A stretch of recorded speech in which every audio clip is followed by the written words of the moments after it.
Hello, and welcome to a new episode of the Full Quota Podcast. It is Monday, so we always have an episode on Monday, and it's a beautiful Monday in it. It's a Full Quota Podcast, your number one South African cricket podcast. If you know anything about South African cricket, this is the place for you to be. Remember, please follow us on X and subscribe to the Full Quota YouTube channel. When you subscribe and do that, you'll know when we go live, which is now. So here we are. And then also we've got audio versions of the podcast on Spotify and Apple Podcast. Spotify is actually growing, so it's a growing community. Really lovely interacting with all of you, and thank you for all the support. Tim, how are you doing? All good, mate. All good. I can't believe we're back to playing whites already. We're all good. Yeah. Have you been watching a bit of the Olympics? Because that's what we've been doing. Oh, absolutely. No, I love the Olympics, but I don't think some of the sports should be there, like cricket and sevens. But I do love the Olympics. I love it. Every 4 years, I get behind sports that I never ever watch in the preceding years. But in between, certainly, I love a good Olympics. Certainly. I was knee deep in fencing. That's what I was doing over the weekend. But anyway, the Proteas left on Friday. The test team. This is it, Tim. Well, I think they've already arrived in the Caribbean. They're playing the West Indies in a 2-match test series for the World Test Championship. Last time we were there, it was a Mark Bacha regime. So many things have changed. The team looks different. There's so many different faces. And so we thought, let's have a test series preview with Machel of Caribean Cricket Podcast, just to get a sense of where the West Indies are. Because something else that was happening this weekend was they were playing at Edgbaston against England. Not the best of results, but if you watched, you could see that this team's on an upward curve. And so a team on an upward curve with a team on a plateau, I don't know, for South African fans. But yeah, it's been a very long time since the West Indies beat South Africa at home. So that's, at their home. So that's going to be quite interesting to see if they can pull it off. But let's bring Machel on and let's have a chat. Hi, Mash. How are you? An absolute pleasure, gents. Happy to be back, fresh off the 3-0 England defeat, fresh off covering that test series. And Mash, I think it was like a 2.5 to a half, because I think you guys laid a glove on them. It's just we did. And you know what? I know it seems weird because some people don't want to acknowledge it, but the first test, obviously, we were blown away at Lords, but that was the classic thing that I'm sure South Africa have experienced before as well. You turn up, you don't really get a warm-up game. The calendar's too constricted, so you're undercooked for the first test, and then you lose badly. And they give you a green top at Lords, and they roll out Jimmy Anderson. So we got turned over, and then the second test at Trent Bridge, we were actually in front on the first innings, scored 457, which nobody would have expected. And then we got blown away in the latter half, and then in the third test, we had England at 55 for 5 in their first innings, having scored 282 in our first innings, and it looked like at that point in time that we were on top. We were on top. It's just that England bat very deep, etc. So it's weird because it reads 3-0. All 3 matches read like England absolutely crushed the West Indies. But as you would probably expect in matches between one of those big 3 sides and one of the weaker sides, there always comes a moment in cricket where can you press home the advantage? And we didn't. And if you don't do that against the better sides, they more often than not will absolutely punish you for not doing so. And that's effectively what England did. Yeah. And it's really tough to come up against that type of a team that bats deep, they bat aggressive, and then on top of that, they just find paces out of nowhere. And Gus Atkinson is someone who we didn't know before. Tim did. And it just surprised all of us. So, Mash, last time we were in the Caribbean, South Africa, it was probably towards the end of the Mark Boucher era. And obviously we had Dean Alga, we had Hannah Claassen, we had Joe Katia, and obviously your team. There was a bit of a rebuild, but there was still some turmoil. But you guys were like on the right track, starting to get on the right track. It feels now you got off that track and then you found a better track. And we're seeing that with this England series, with a lot of the youngsters being given a chance, and West Indies A traveling around the world. They came to South Africa last year, and we saw a lot of the players. Kevin Hodge, I don't. Machel Louis wasn't there, but Alec Athanas was in the initial series, but he came to South Africa as well. And it seemingly, is it a better place now? Even though you've taken 2 steps back, does it feel like this is the right way to go with the youngsters? It's hard to know. It's hard to know because when you and Santoki, the co-host on the Caribbean Cricket Podcast, made this point recently, that when you decide, right, we're going with these youngsters. So just for the audience, Machel Louis, who will open with Craig Brathwaite, is 23. Kurt McKenzie, if he still keeps his place, is 23. Alec Athanase is 25. Kevem Hodge is 31, but I mean, he's new to Test match cricket. So, I mean, in Test match cricket years, he might as well be 23 as well, right? Kevin Sinclair, who got injured at the end of the second test, he was also on that South Africa A tour. He's 24, 25. Shamar Joseph, he actually, before he did what he did in Australia, he was actually roughing up South Africa A. And only if you watch that series will people realize that. So it's really weird, boys, because everyone assumes he just came out of nowhere for Australia, but he'd gone to South Africa on bouncy tracks and he'd foreshadowed what was about to come in that South Africa A tour. Obviously, he went there. He's only 25, 24, 25 as well. So the team is young. But when you go with a young team, there's that thin line between they're young, so we've got to let them learn and develop, versus, but when do you have to kind of show on that promise? When do you actually have to give performances that show that you're up for the challenge, right? And South Africa, being in the Caribbean, dare I say it, this is probably the first moment where some of them are going to really come under scrutiny now. And I say this with respect. For most of them, these have been their first 3 test series have been India at home, Australia away, England away.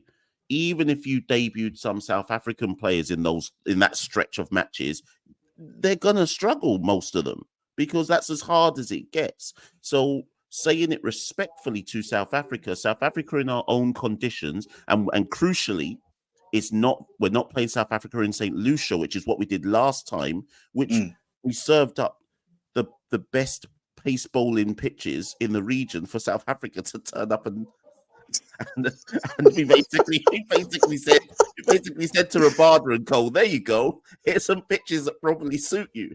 So this time round, we're taking South Africa to Trinidad and Guyana, which will spin more than they will suit quick bowling, right? So it's going to be very interesting. This series on paper should be a greater indication of where our players are at, really and truly. So I'm not necessarily expecting a repeat of the 2-0 win from 3 years ago in terms of South Africa just roughing us up with pace and us not being able to cope with it. And I know I've done a pretty lengthy intro here, but looking back at that series as well, one of the biggest difference between the two sides, as well as South Africa's pace, was Quinton de Kock.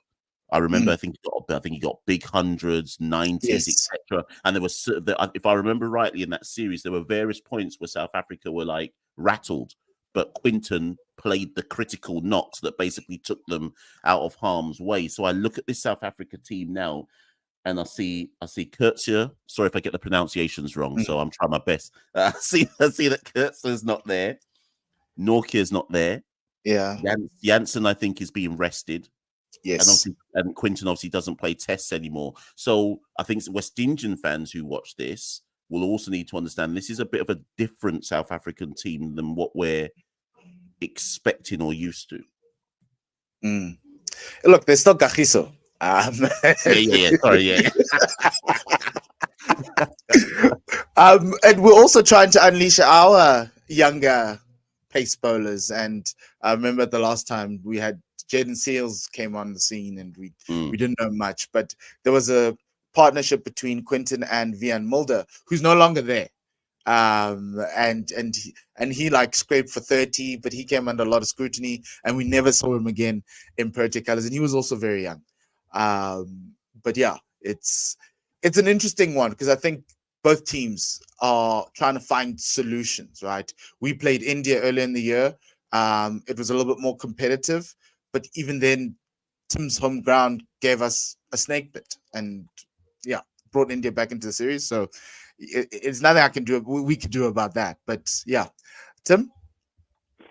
Yeah, I guess what I wanted to touch on, because our coach Shukri did actually touch on the fact that the pitches there are going to be slower and more conducive to spin than they were at the last tour. He even said that particularly the Guyana one, he expects.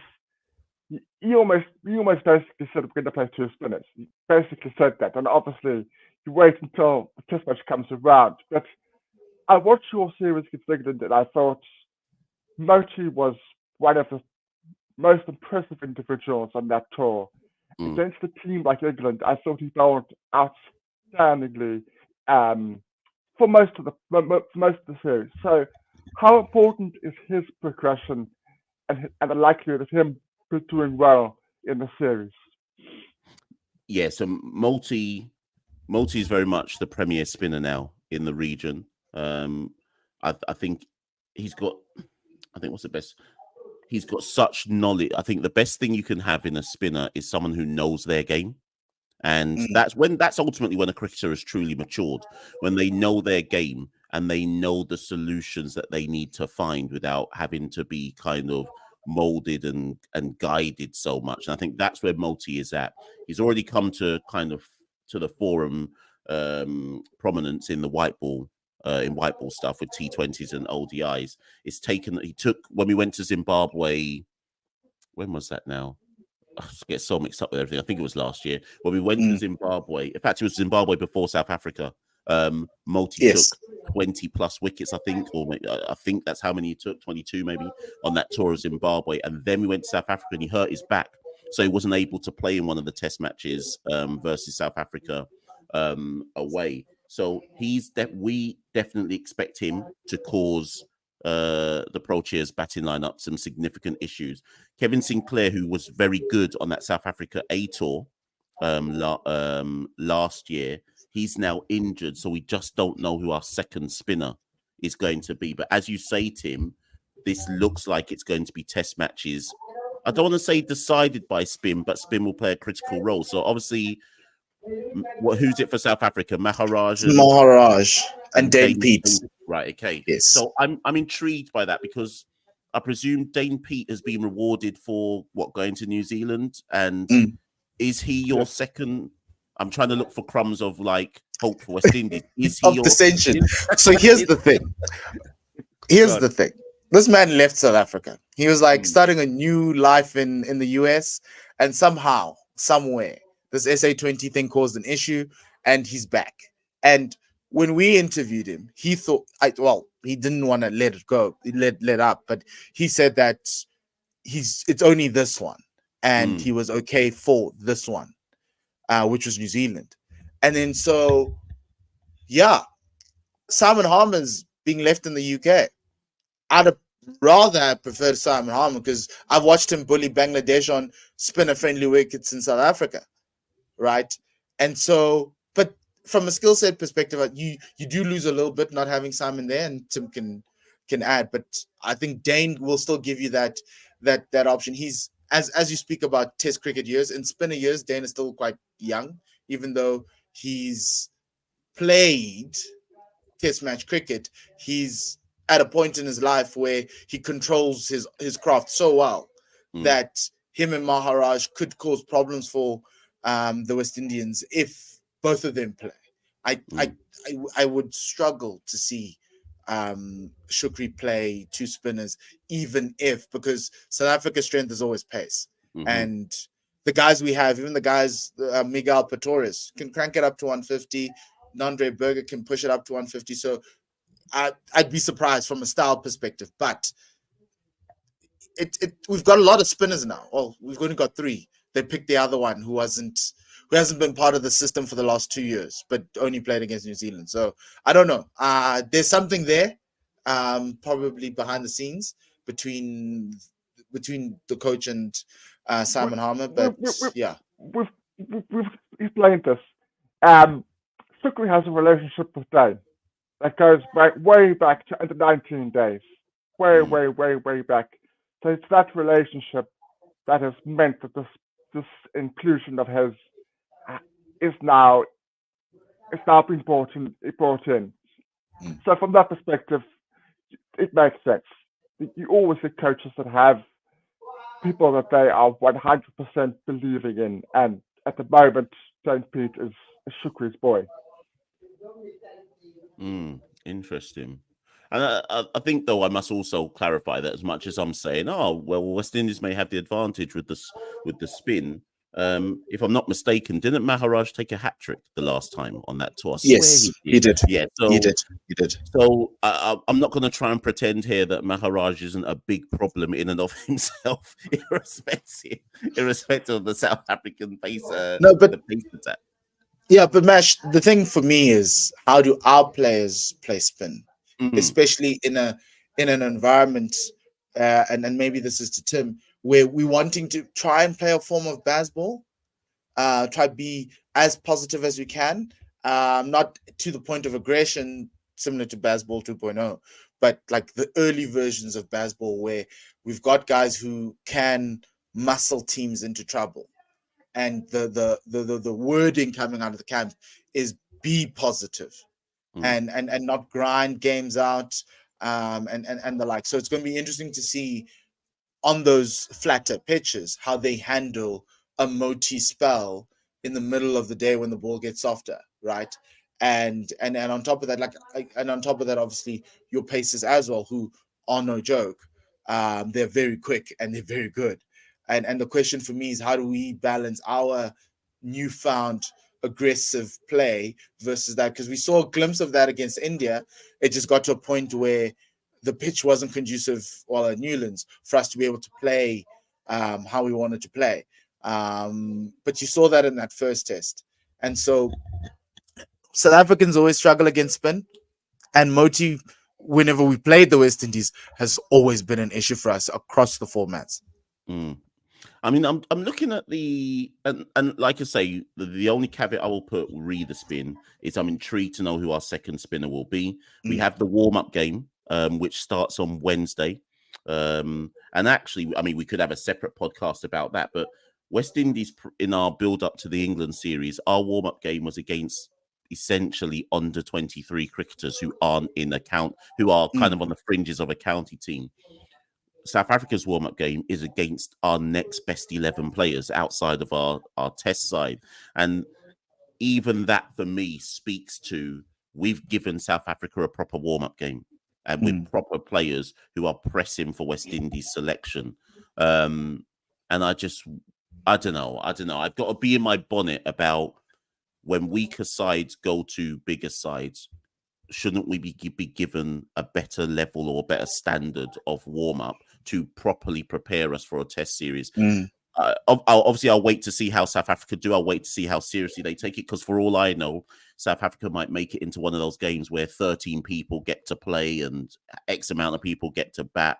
But as far as I understand, it's a 4-day warm-up. It's a 4-day first-class game. So I'd like to think that they're going to play what is close to the side they expect to play in Trinidad, because it's pretty much back to back. By the time that game's done, the first test is pretty much ready to start. What I really want to ask you guys, though, and what I know the Caribbean audience will be intrigued about, is your batting lineup. So you have quite a strong crossover, stronger than most, I think, between limited overs and tests. So when I saw your squad announced, like Stubbs is there, obviously AD Markram is there, who else am I missing? The new guy whose name I can't say, who played in because when I said it, I think Tim corrected me on how you actually say it. He played in the warm up games against West Indies. Matthew, I can't remember how you say his surname. Briedsky. Yeah, Briedsky. There you go. So Yeah. I saw him in some of the white ball series as well. He's obviously aggressive in his intent as well. So I'm just intrigued because you're talking about this kind of positive intent. Ryan Rickleton as well, obviously, I think he bats with a lot of positive intent as well. You're talking about a positive intent. I don't know how positive you can be on low, slow wickets or pitches which get lower and get slower as test matches go on. And I just wonder where both of you stand on. You can be positive. And there were times like this in the England series, actually, where England, we know how they play. But there were times when, like Stokes and Root, when they had to rebuild after 55 for 5, recognized the situation, said, actually, this moment doesn't call for positive cricket. We actually have to rein ourselves in. And I just wonder, where do you stand on your players and their relative experience or lack thereof of West Indian conditions? Because the ones I didn't call, like Bedingham, Dazorzi, I'm probably missing somebody else as well. In fact, Calveren went last time. Some of them have no experience of West Indian conditions. So you've got this kind of let's play with intent, but we've also got players. Sorry, let's play with intent, and we've got some white ball players who play with intent. Then we got some players who've come in off the back of obviously South Africa prioritising T20 cricket and so on and so forth, who have never been to the Caribbean before. So it's a weird cauldron almost. It's going to be interesting to see how the players go about it, because it's not. Do you get where I'm coming from? It's not the most experienced side, so to speak. Look, so I get your point, and it's a valid point. The fact that the lack of experience on pitches like that is certainly going to be something that the West Indies should target.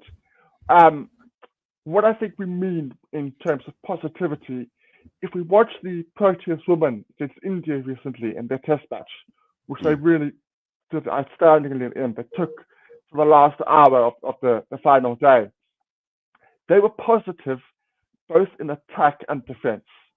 So when they were defending, they were definitive in their shot making.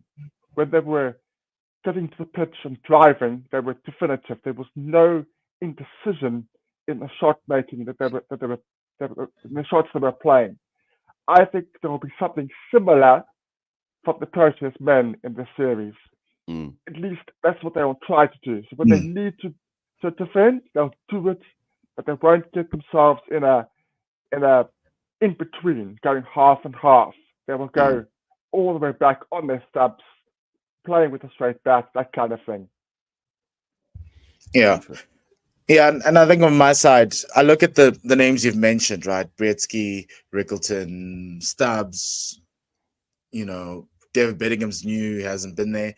But it's guys who have a motor, who can work with a high strike rate, right? And to a certain extent, the thing for us is Tristan Stubbs in South Africa doesn't bat at 4.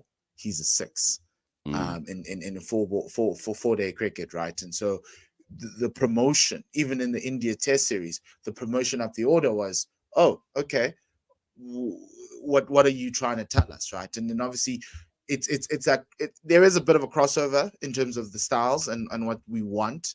Aiden is naturally positive. Aiden is naturally aggressive, or let's say assertive, not naturally aggressive. Tony Dazorzi is similar, beautiful left-handed stroke maker. Just yes, and then Briedsky, I don't think might get it. I don't think we'll get again, but it's obviously dependent on how they've been preparing. But I foresee a Rickleton possibly coming in. But obviously Calvarena is there. He's been there. He last scored 100 in the West Indies. So was it the West Indies or was it New Zealand? I don't know. New Zealand, yes. So he actually was one of the last few Proteas to score 100. And they've kept him, even though his technique is still not fit for Test cricket at this point in time. And so you've got a batting lineup that's trying to find their feet in and around Temba Bavuma, Aiden Markram, and then you've got these new faces who haven't traveled the world that much. Obviously, David Bedingham has played county cricket for the last decade. He's a senior player, even though he's got like 5 tests under his belt. Mm-hmm. And so you have that situation going, because we also got off a train, got on a new train, and decided we're going in a different direction.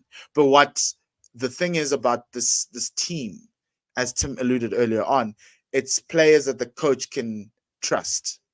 So we don't have a selection panel. We've just got this man, Shukri, who effectively selects players. And sometimes you'll question, and it's largely because of the character of the player. He wants hard men. He wants guys who are not going to, give up and whatever it is.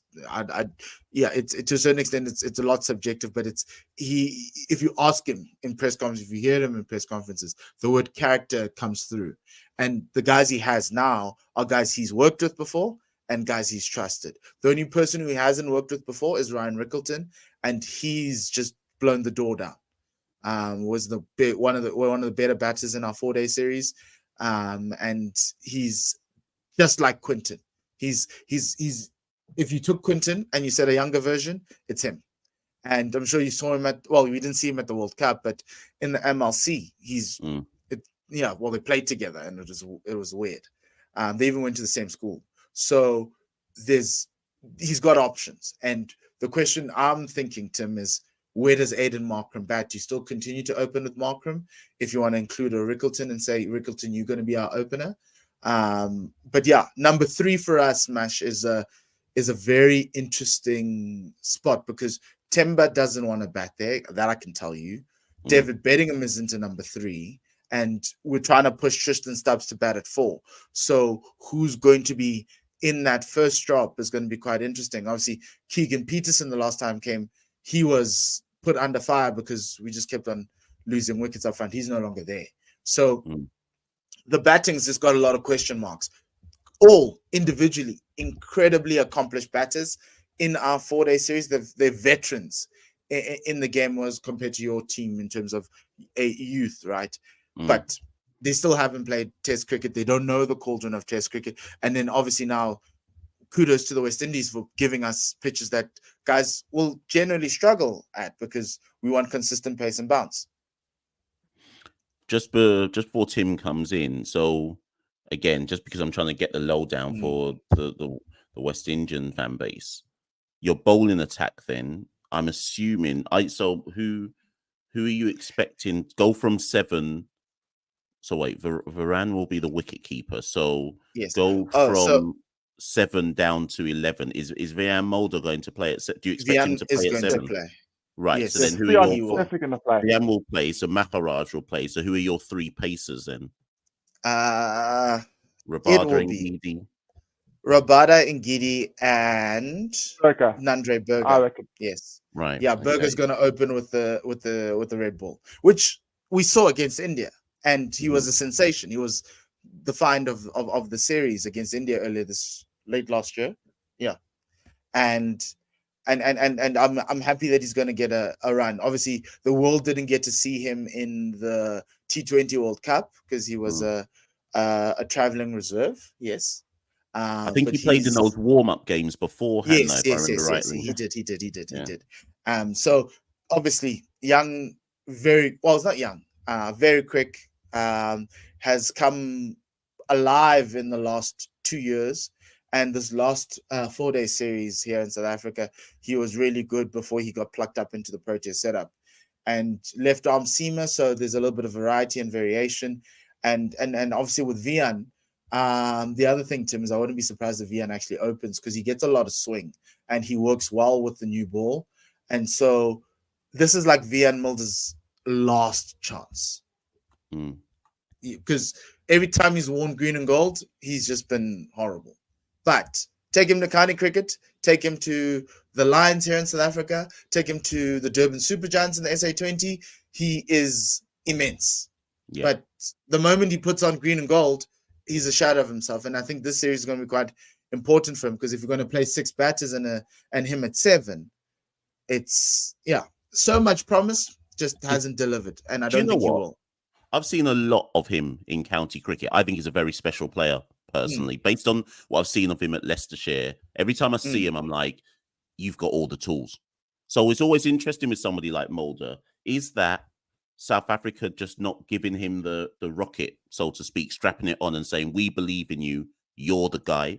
Is it because Janssen has come through, so actually there's no real spot for him? Or is it that he's not taken the opportunities when they've come? You're probably going to say it's a mix of all three. But yeah.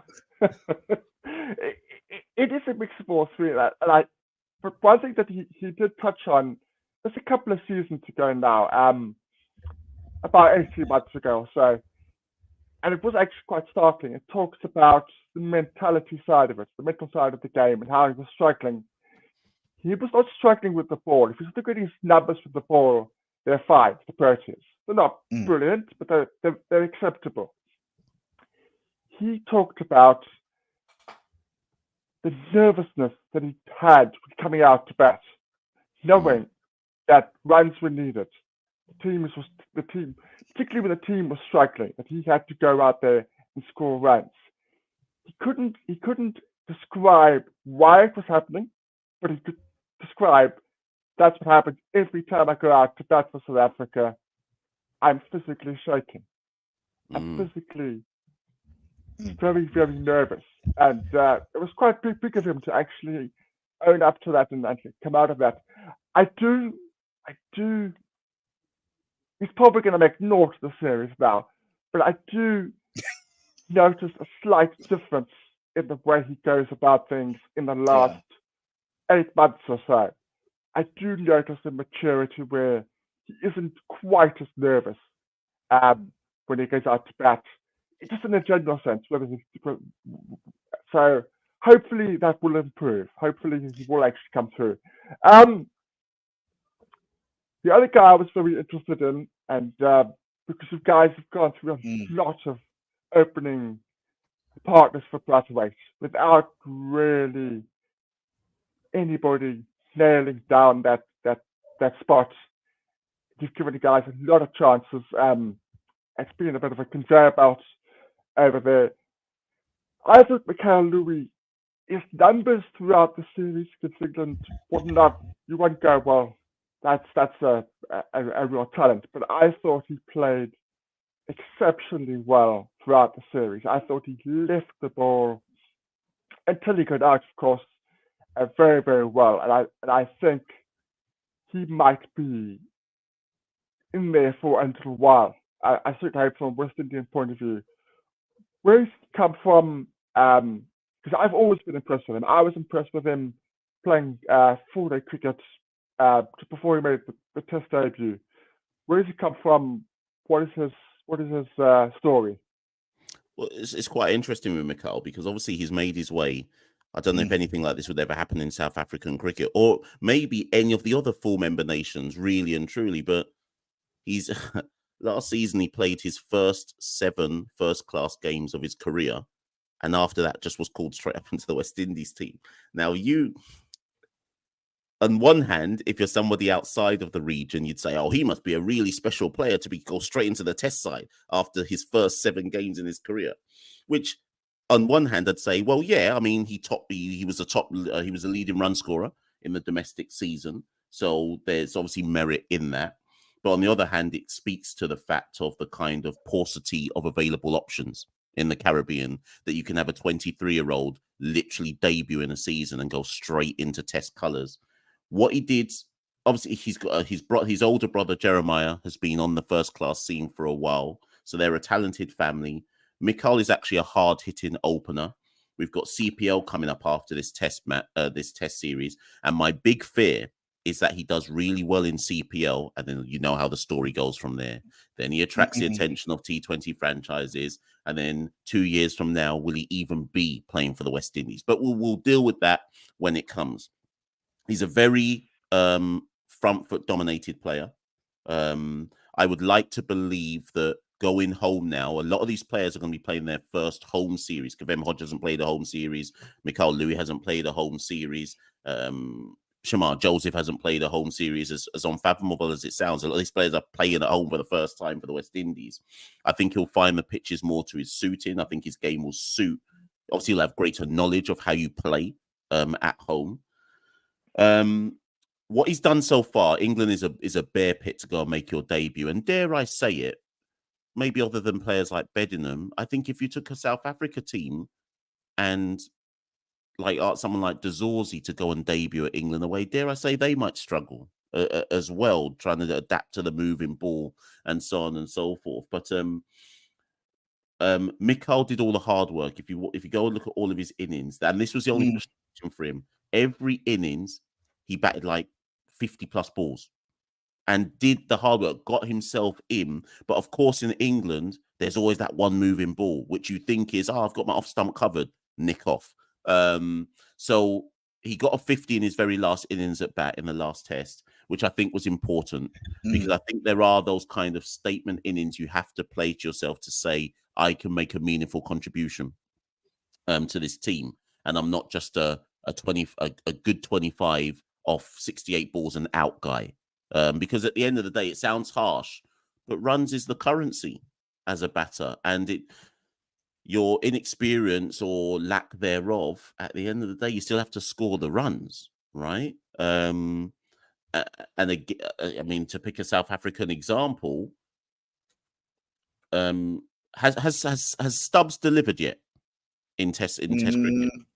He's going to be playing his second test. Right. Yeah, okay. Right. Second test. How long, for example, would you now? Obviously, everyone knows Tristan is an amazing talent. That's not in any doubt whatsoever. But how long do you? I'm intrigued by your answer. Give me your honest answer. How long and how many tests? Obviously, South Africa play just as little tests as we do. How many tests and how long would you give Tristan Stubbs before you started to say, we don't care how talented you are, you still have to deliver?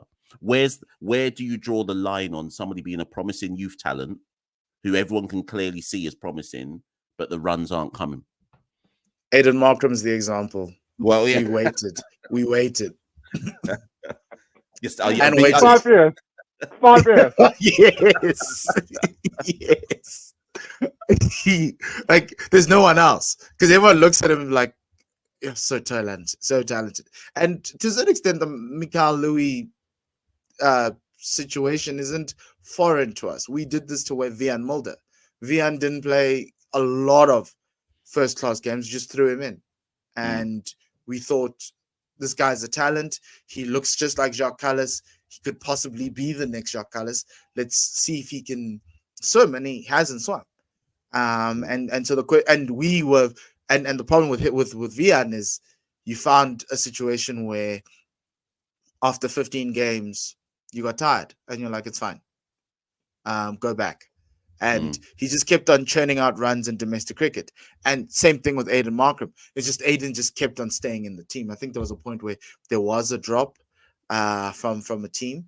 But yeah, we're those people who persist with guys. So I don't know how long Machel Louis is going to be in and around the team, but I think it goes for all the other guys, right? Kavim Hodges had an incredible year. And he's probably the one guy whose place is cemented. The rest of them still need to figure out a way. And is it fair for the West Indies to send these test matches to us slower pitches with a young squad? Is it not? What's actually my question is, what's the best way for the West Indies to win? Do you need slow, low pitches to grind the game out, like grind ball, like 2 years ago? Or is it not a situation of, let's actually give them a little bit of pace and bounce, and let's let our batters lead and give them the best chance? I mean, Australia, in fairness, when they won obviously the test at the start of this year, feels like it was a lifetime ago. That was on a bouncy wicket at the Gabba. That's the whole reason why Shamar Joseph was so dangerous. So it's that weird thing where it's like playing on a hard bouncy wicket, not that we have many in the Caribbean, would probably benefit Shamar Joseph, Alzari. I mean, Alzari Joseph, when we went to South Africa last year, Alzari Joseph took I swear he took 12 wickets at like 18. So we know that like Alzari Joseph and Shamar Joseph and Jaden Seals, let's not forget Jaden Seals, that would suit them. But do you really want to get into a gunfight with Rabada and Gidi and Berger? And then it comes down to, I think a lot of people are basically looking at this series and going, whose batting is weaker? I think that's ultimately what people are trying to work out about this series, because I have no doubt that our bowling attack still caused England problems, and Shamar Joseph wasn't really fit. Alzari Joseph was below par, and we still managed to take 20 wickets versus England in the second and third test, if you see what I mean. So I think I wouldn't want to get into a gunfight with the South Africans, because I think that our technique gets found out more if you play to South Africa's strength. I think even the South African batters would find a way. So at least one person or two would find a way to deal with a bouncier track. Whereas on a lower, slower track, which respectfully they're not used to, I think they would struggle to find a way. So, and that's why I made reference to that series last time in 2021. Take out Quinton de Kock's contributions in that 2021 series, and it's probably a lot closer than it looked on paper. Even when we went to South Africa last year, I know South Africa won 2-0, but again, at times in that series, it was a bit closer than people probably expected. West Indies are a moments team. We don't seize the moments. If you see, we don't often seize the moments. So we were quite creditable in our performances in South Africa, I thought, in a place. I mean, let's not get this twisted. How many test matches have we even won against South Africa since readmission? Tim has that stat. It's one. I think it's one. The Dwayne Bravo one in 2008, or was it 2004? I think it was in South Africa. We won one random test in South Africa. So in fairness, the stats trend to South Africa winning this and winning it 2-0, but history's there to be, records are there to be broken, trends are there to be broken. And I guess this will be my last point and famous last words. I'm sure you're going to remind me of them after the first test, but this might be our best chance in a long time in taking a test off South Africa. I'm not talking about a test series win. I'm just talking about winning a test. This might be, and do you know why I say it as well, gents? You're coming off the back of no test cricket. Yes. We're coming off the back. I do genuinely believe this might make a difference. We're coming off the back of 3 tests versus England. And yes, we've lost them 3-0. But do you know what it is? It's better warm-up than one warm-up game having arrived in the Caribbean. Do you see what I mean? So I actually reckon we might be more battle-hardened, ready for this series. And that might make a difference. Yeah. Yes. So I think one final question from me is around the squad. Obviously, you mentioned that Kevin Sinclair is now injured, but obviously we don't have a sight of the squad. Are we rolling the team from England over, or are there any other guys waiting in the wings thinking that they could get a shot at the Proteas?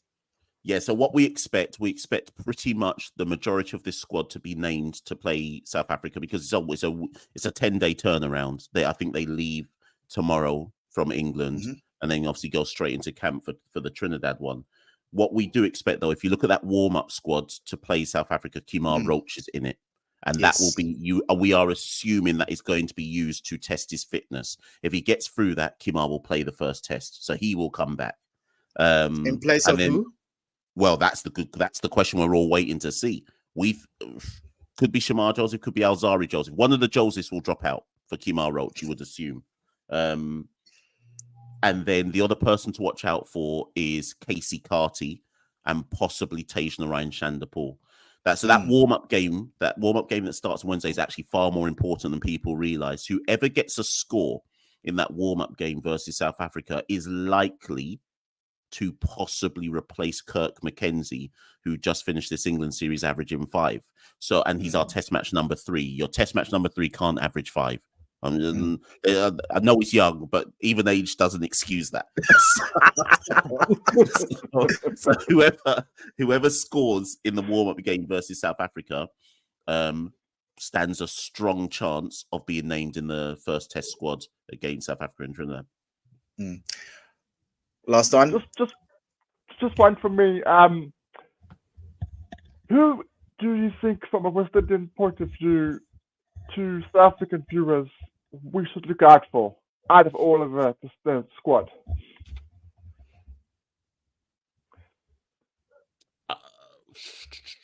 You can pick two if you like. I'm gonna pick a name of somebody who hasn't actually delivered properly yet. Ali Cathanas has all the tools. He really does have all the tools. Call him an AD Markram, where you look at him and you're like, but you've got it all. We can see that you've got it all.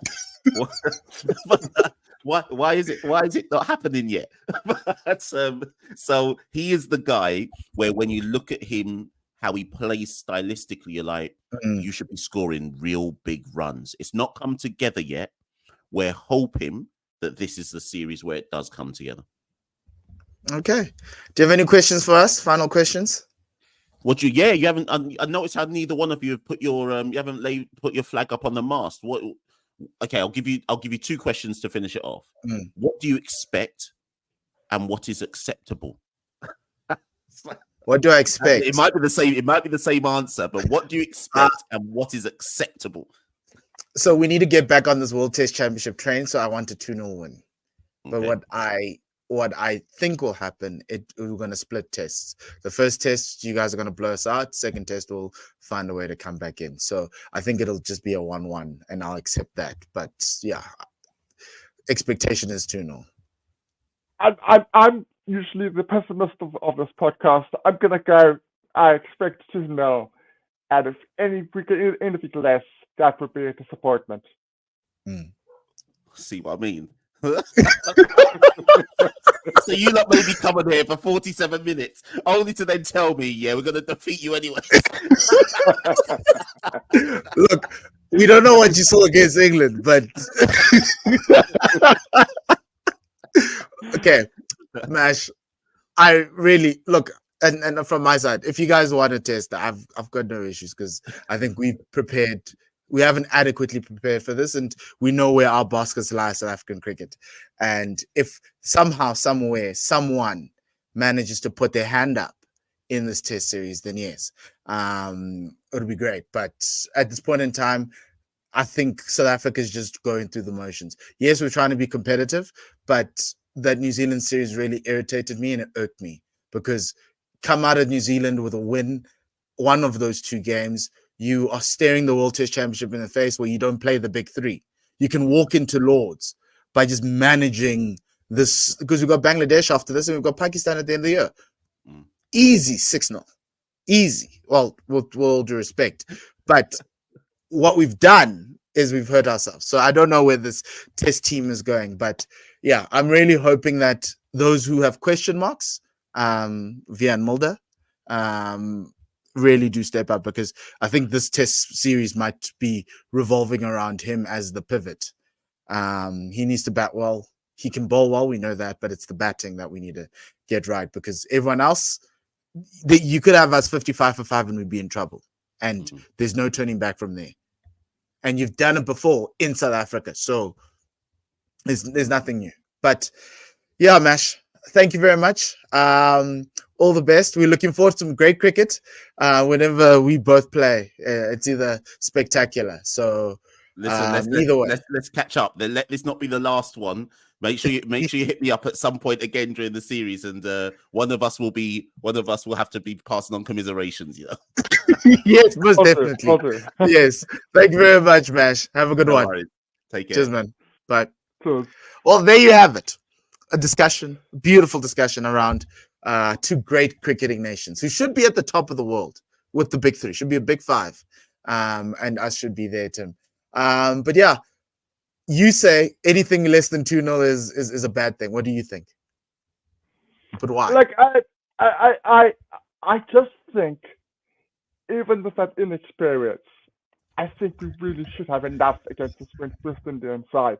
It's a talented side. I'm not saying it can't cause us problems. It absolutely can. Um, but I do think potentially, I don't think they're going to be able to do it on a consistent enough basis against us, even with our inexperience on those sorts of conditions. I Yeah. just think Rabada, Gidi, and Berger, even though we don't have Gerald, I just think we're going to have too much for them. I really And do. Vian. They're like Yeah. we can't write off how good a bowler Vian is. And obviously In those conditions, those conditions will suit him, where he's just asked to be wicket to wicket and move it slightly. He is going to cause problems. So I'd be very surprised if we lost the test match. I'm not saying we can't. We absolutely could, because they've got. Do you know what? I wouldn't be surprised. Is if Vian opens the bowling with. Do you know what? I wouldn't be surprised. Is if Vian opens the bowling with Kagiso. I wouldn't be surprised. It's a possibility. It's a possibility. Yeah? What we do know from Shukri, Shukri does do things differently. That is certainly true. Yes, he does. And this test team is going to be interesting. Who's going to bat at 3? Who knows? We'll find out. Yeah. It's going to be interesting. Like, ew. If David Bedingham bats at 3, I'd no, it's going to be Tristan. He basically said Tristan is batting at 3. Yo. Okay. Tristan is 3, bro. No, Tristan is 3. Okay, cool. Anyway, thank you, Tim. Thank you, everyone, for joining us. That's the test preview. There's a warm-up this week happening, so please do watch out for that and grab a glimpse of it on YouTube, because I know our Caribbean brothers love to give us YouTube cricket, which is what we need to kind of get into. And yeah, good luck to the Proteas for the first test. Good luck to the West Indies. And let's see if South Africa can get the train back on the tracks for World Test Championship, because, hey, 6 games. If you win all 6, you never know what could happen. And that's all I'm saying. That's all I'm saying. We could be in Lords next year, and that's all we want. But anyway, thanks, Tim. Thank you, everyone. Remember, follow us on X. Subscribe to the YouTube channel. Click on that bell thing to get notifications so you can see us. And Full Quota Podcast on Apple Podcast and Spotify for the audio brothers like me and sisters like me and you. So yeah, outside of that, goodbye and le sale kakagiso.